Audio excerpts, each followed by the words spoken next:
Sue, I noticed when I was looking at the records the other day, you've been involved in learning the principles for a long time, something way back to 2001.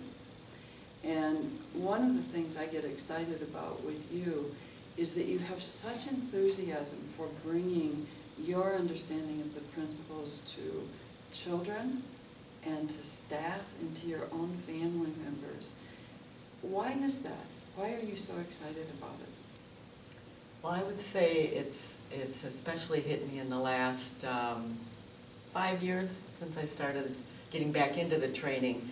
And I think along with that came a lot of changes in my teaching, and realizing that a lot of the programs that were out there to help students and working with special ed students especially, and children who struggle and have learning issues and behavior issues, that there was a piece missing in all the programs.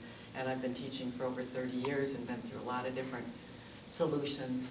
And as I started to learn the principles and how to apply them, I saw this as the missing piece to my teaching, and wanted to begin to help children realize some of the important aspects of that, which is that they do have that inner wisdom and resiliency within them, and it's just a matter of uncovering that. It wasn't, so many other programs were all from the outside in, and it was like another thing that the students did not have control over, or the staff did not have control over. And here was an answer where it was a solution from inside themselves, and something that no matter what program they were in, as they went from teacher to teacher, if they had this, they had a way to navigate life, to learn to the best of their ability with something that was within them that they could take with them wherever they went. And personally, I was able to use this in my own life as I learned how to better interact with my own family members and then colleagues, other staff members. It became just so helpful in understanding that clear listening and clear channel listening, and being able to know, is this a good state of mind? Am I teachable as a teacher, and is that student teachable as a student? And making those kinds of realizations really helped in my own teaching. You made an interesting statement. You said you asked yourself the question, am I teachable as a teacher? Tell me more about that. Well, I think a lot of times teachers get, what's the word? Well, they just get really worked up by what is going on in their classroom.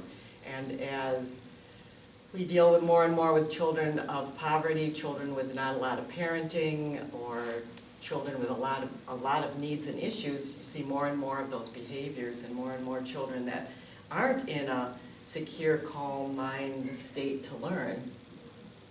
And so suddenly I came to realize, you know, no matter what I say right now, this child is not in a state of mind where he's going to learn anything. And I need to just let it go right now and come back to it. And then there were times when I could see in myself that I had shifted into survival mode, along with a lot of other teachers that suddenly had all these problems to deal with, and were trying everything under the sun, grabbing this behavior plan and that behavior plan, and getting more and more worked up and frustrated, and unable to really teach, and unable to really access our own calm inner wisdom and inner way of teaching. And so sometimes I would have to say, you know, right now, I need to just let this go, and I need to sit with this a while and not come up with the answer right now. And so I began to recognize when I was not in a state to do my best teaching, and especially with maybe a particular student who was having an issue, and to not keep hammering away at it and getting both of us worked up to a state where neither one of us could do any good. What is the youngest age that you have worked with in the school setting? For me, it's been mostly no younger than 3rd or 4th grade. At that age, what has been consistently successful when you've begun to point the child in the direction of that calm and health? How do you do that?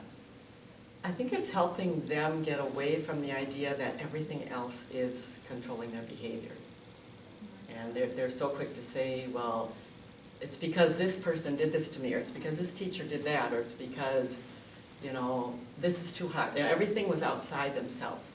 So just to even begin to help them understand that their behavior was caused by what was inside them and not outside themselves. That was like the one point I've been trying to work through with even the youngest age, is they're not a puppet that's controlled by somebody else. They are their own person.